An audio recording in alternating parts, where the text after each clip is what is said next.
ઓમ શાંતિ મિત્રો, આજે આપણે રોટલીનો મેં આ 3 રોટલી મારી ઠંડી હતી તો મેં 3 રોટલીનો ચેવડો બનાવવાનો છે। તો આ હું રોટલીનો ચેવડો બનાવવાની છું, એટલા માટે મેં આવી રીતે નાના નાના ટુકડા કરી લીધા છે। હવે આપણે તેલ મૂકીશું।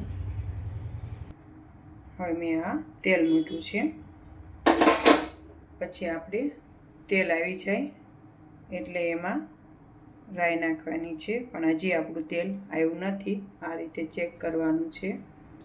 જો આપણું તેલ આવી ગયું છે, હવે આપણે એમાં રાઈ નાખીશું અને ચપટી હિંગ નાખીશું। આમાં આપણે જીરું નહીં નાખીએ અને ચપટી હળદર નાખીશું। પછી આપણે જે આ રોટલી હતી એ એમાં નાખશું। આ મેં અત્યારે તલ વગરનો બનાવ્યો છે। જો તમને તલ ભાવતા હોય તો તમે તલ પણ નાખી શકો છો। આ રીતે આપણે ચેવડો બનાવવાનો છે। આ સાદો ચેવડો છે।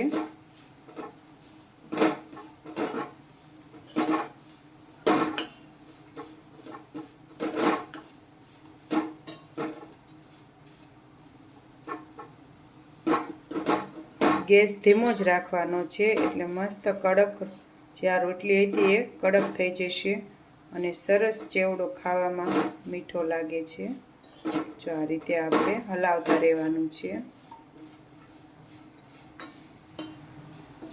આ રીતે આપણે હલાવતા રહેવાનું છે। જો હજી આપણો ચેવડો કડક નથી થયો, આને લગભગ 10 મિનિટ જેવું થાય છે, આમ નામ સતત હલાવતા રહેવાનું છે, નતર પછી રોટલી છે એ દાજી જાય। એટલા માટે આપણે આ રીતે ચેવડો કરવાનો છે। જો આ રીતે હલાવતા જ રહેવાનું।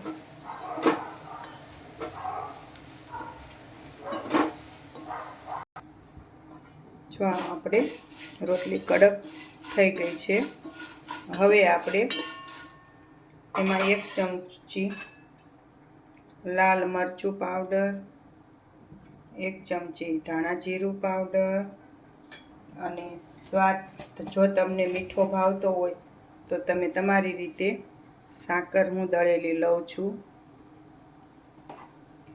સ્વાદ પ્રમાણે લેવાનું છે મીઠું, કારણ કે રોટલી મીઠાવાળી હોય તો તમારે એ રીતે મીઠું નાખવાનું રહેશે। અને 1 ચમચી લીંબુનો રસ। આ બધું આપણે મિક્સ કરી લેવાનું છે। આ રીતે આપણે થોડી વાર હલાવીશું।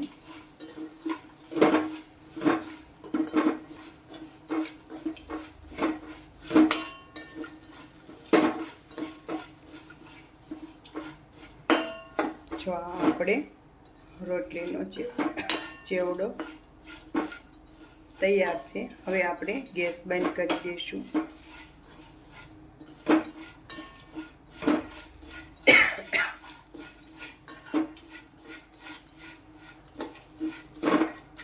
થઈ ગયો છે। હવે આપણે નાસ્તામાં એક પ્લેટમાં લઈ લઈશું।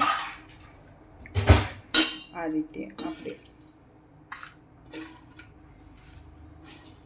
જો આ રોટલીનો ચેવડો તૈયાર છે। આ ચેવડો બાળકોને ખૂબ જ ભાવે છે, ચા સાથે લઈ શકો છો। ઓમ શાંતિ મિત્રો।